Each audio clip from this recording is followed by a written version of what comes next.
देवियों, भाइयों, what am आई से पुस्तक मैं क्या हूँ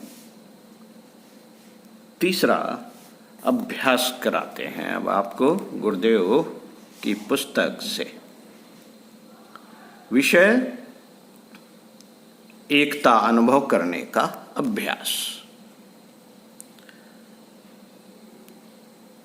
चलिए गुरुदेव की बातें इस संबंध में चिंतन मनन करते हैं, पढ़ते हैं। आप इसको अपने मनोभूम अपनी मनोभूम को इसी प्रकार बनाएं। ध्यानावस्थित होकर भौतिक जीवन प्रवाह पर चित्त जमाओ। अनुभव करो कि समस्त ब्रह्मांडों में एक ही चेतना शक्ति लहलहा रही है।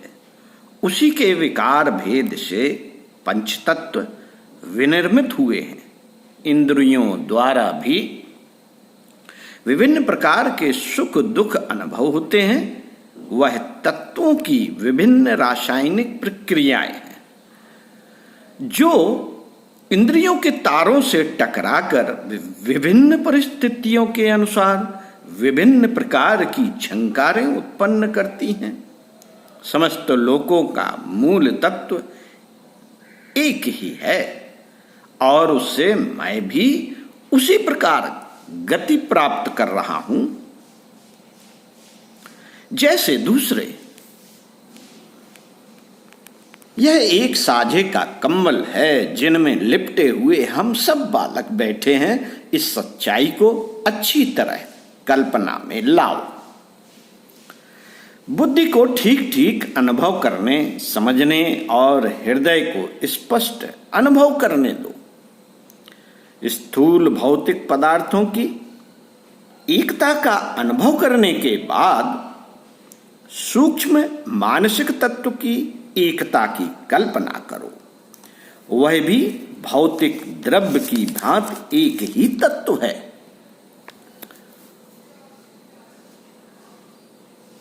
आपका मन महामन की तरह एक बूंद है।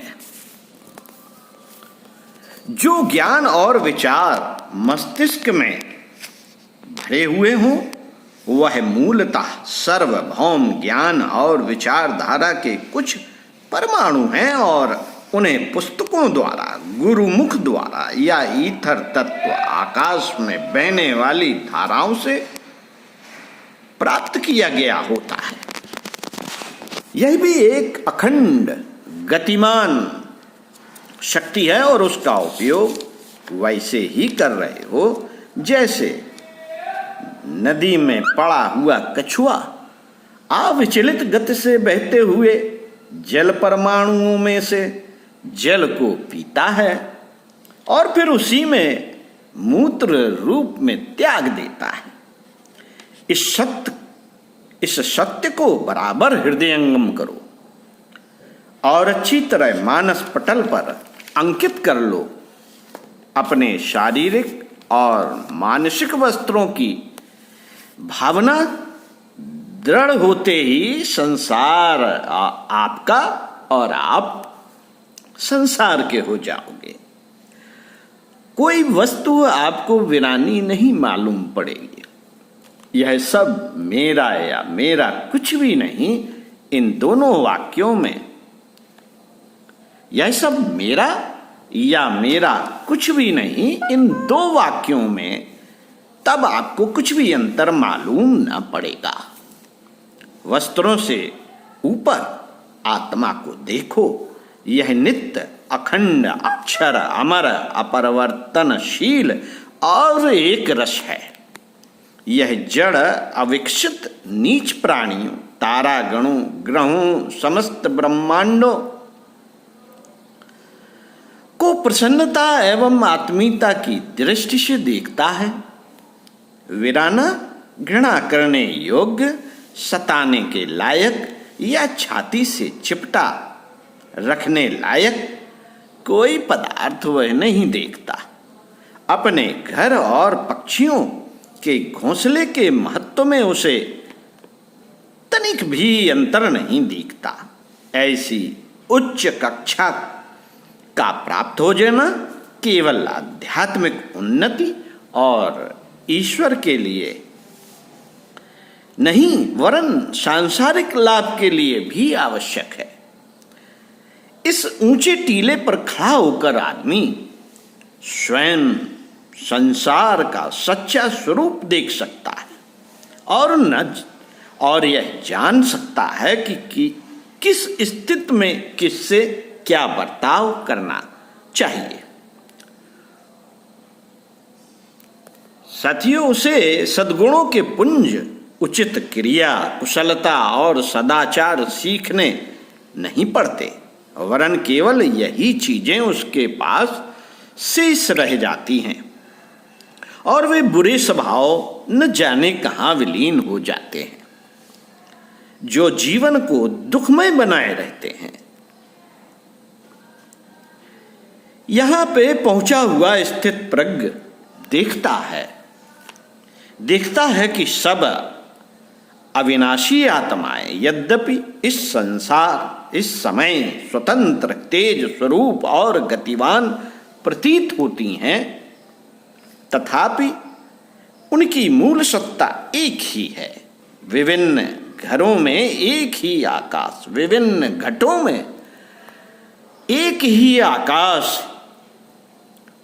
भरा हुआ है और अनेक जलपात्रों में एक ही सूर्य का प्रतिबिंब झलक रहा है। यद्यपि बालक का शरीर पृथक है, परंतु उसका सारा भाग माता पिता के अंश का ही बना है। आत्मा सत्य है, पर उसकी सत्यता परमेश्वर है। विशुद्ध मुक्त आत्मा परमात्मा है। अंत में आकर यहां एकता है। वह स्थित है जिस पर खड़े होकर जीव कहता है सो हम, अर्थात वह परमात्मा मैं हूं, और उसे अनुभूति हो जाती है कि संसार के संपूर्ण स्वरूपों के नीचे एक जीवन, एक बल, एक सत्ता, एक असलियत छिपी हुई है। जो दीक्षित हैं, दीक्षित यानी कि ज्ञान प्राप्त करने के इच्छुक हैं, दीक्षितों को इस चेतना में जग जाने के लिए हम बार बार अनुरोध करेंगे, क्योंकि मैं क्या हूं, इस सत्यता का ज्ञान प्राप्त करना सच्चा ज्ञान है।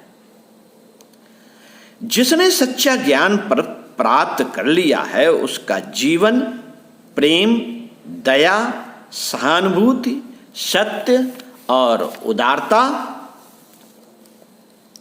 से परिपूर्ण होना चाहिए।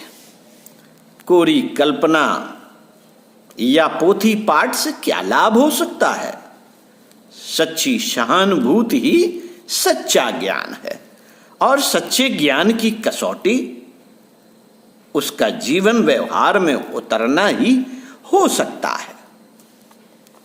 आइए अब हम तीसरा अभ्यास करेंगे बीज मंत्रों का।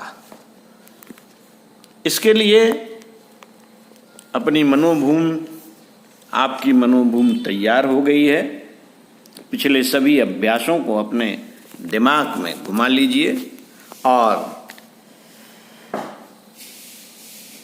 लेट जाइए, या आराम कुर्सी में लेट जाइए, या बिस्तर पे लेट जाइए, या सीधा बैठ सकें तो सीधे बैठ जाइए। कोई भी ऐसा आसन ले लीजिए जिसमें कोई तकलीफ ना हो। मंत्र, बीज मंत्रों को हम 3 बार दोहराएंगे। इसको आप अपने दिमाग में बैठा के दोहराते रहिए, अथवा इन्हें लिख लीजिए या याद कर लीजिए, और जब आप इसका समय निश्चित करें उस समय आप इसको करना शुरू कर दीजिए। तीनों अभ्यासों का एक क्रम बनाइए कि इतने समय ये करना है, इतने समय दूसरा अभ्यास, इतने समय तक तीसरा अभ्यास, और उनको घुमाते रहिए। ध्यानावस्थित हो जाए, आंखें बंद कर लीजिए। बीज मंत्र, अभ्यास मंत्र। मेरी भौतिक वस्तुएं महान भौतिक तत्व की एक क्षणिक झांकी हैं। मेरी मानसिक वस्तुएं अविच्छिन्न मानस तत्व का एक खंड है। भौतिक और मानसिक तत्व निर्बाध गति से बह रहे हैं, इसलिए मेरी वस्तुओं का दायरा सीमित नहीं। समस्त ब्रह्मांडों की वस्तुएं मेरी हैं। अविनाशी आत्मा परमात्मा का अंश है और अपने विशुद्ध रूप में वह परमात्मा ही है। मैं विशुद्ध हो गया हूं। परमात्मा और आत्मा की एकता का अनुभव कर रहा हूं। सोहमस्मि, मैं वह हूं। पुनः, मेरी भौतिक वस्तुएं महान भौतिक तत्व की एक क्षणिक झांकी है। मेरी मानसिक वस्तुएं अविच्छिन्न मानस तत्व का एक खंड है। भौतिक और मानसिक तत्व निर्बाध गति से बह रहे हैं, इसलिए मेरी वस्तुओं का दायरा सीमित नहीं। समस्त ब्रह्मांडों की वस्तुएं मेरी हैं। अविनाशी आत्मा परमात्मा का अंश है और अपने विशुद्ध रूप में वह परमात्मा ही है। मैं विशुद्ध हो गया हूं। परमात्मा और आत्मा की एकता का अनुभव कर रहा हूं। सोहमस्मि, मैं वह हूं। मेरी भौतिक वस्तुएं महान भौतिक तत्व की एक क्षणिक झांकी हैं। मेरी मानसिक वस्तुएं अविच्छिन्न मानस तत्व का एक खंड है। भौतिक और मानसिक तत्व निर्बाध गति से बह रहे हैं, इसलिए मेरी वस्तुओं का दायरा सीमित नहीं। समस्त ब्रह्मांडों की वस्तुएं मेरी हैं। अविनाशी आत्मा परमात्मा का अंश है और अपने विशुद्ध रूप में वह परमात्मा ही है। मैं विशुद्ध हो गया हूं। मैं विशुद्ध हो गया हूं। परमात्मा और आत्मा की एकता का अनुभव कर रहा हूं। सोहमस्मि, मैं वह हूं। ओम शांति शांति शांति।